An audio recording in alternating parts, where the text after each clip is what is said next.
இருக்கிறதே, தேய்ந்த உன் கால்கள் என் உள்ளத்தை முழுவதும் நொறுக்கிடுதே.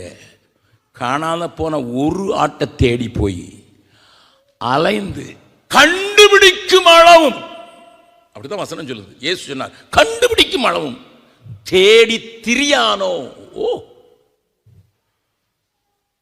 அதை தூக்கி தோல்ல போட்டுட்டு வந்து வீட்டில் வந்து அதுக்கு காயத்தெல்லாம் கட்டி பக்கத்து வீட்டுக்காரங்களாம் கூட்டு சந்தோஷப்படுங்கள். அதான் என் இயேசு.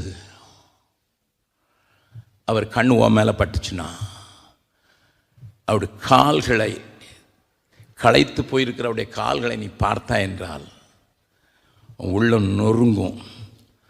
அது உடனே என் ஜெபத்தையே மாற்றுது. எப்படி மாற்றுது தெரியுமா? உம்மோடு நடந்திட இதயம் துடிக்குதையா. இப்போ மனப்போராட்டம் போயிடுச்சு, இதயம் துடிக்க ஆரம்பிச்சிட்டு. நிறைய பேருக்கு பிரச்சனை மனப்போராட்டத்தை மாத்திரம்தான் வச்சுருக்காங்க. இதயத்தை ஆண்டவர்கிட்ட சமூகத்தில் நொறுக்க ஒப்பு கொடுத்துருந்தாங்கன்னா, இதயம் துடிக்கும்போது உலகத்தின் இழுப்பு தானாக மறைஞ்சிடும். இதுதான் நான் அனுபவமாக எழுதினேன். நான் உங்களை திருப்திப்படுத்துறதுக்கு இல்லை, என் வாழ்க்கையை மேன்மை பாராட்டுறதுக்கு இல்லை.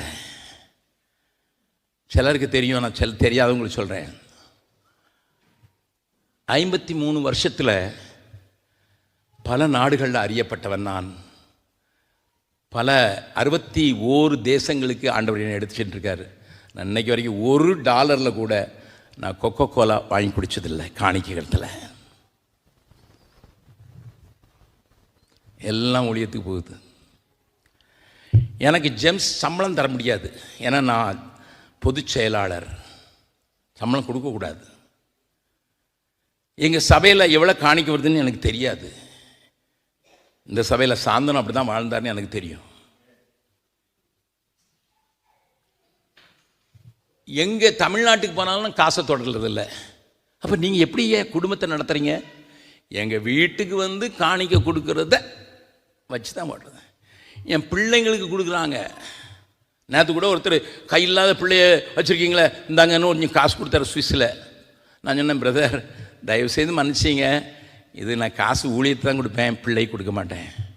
இல்லை, அவளுக்கு கொடுக்கணும். இன்னும் என் மனைவி படுக்கையாக இருக்கிறா. இதெல்லாம் இந்த மேன்மை பாராட்டுறதுக்கு இல்லை, நீங்கள் தெரிஞ்சுக்கிடணும். அப்போ தான் தெரிஞ்சோம் நான் எழுதுறது சும்மா எழுதலைன்ட்டு. 3 மாதத்துக்கு முன்னால் என் மனைவி படுக்கையில் இருக்கிறதுனால அவளுக்கு இந்த பேம்பர்ஸ் மாட்டுவாங்கல்ல, அதுக்கு நிறைய வாங்க வேண்டியிருக்குன்னு சொல்லிட்டு ஒரு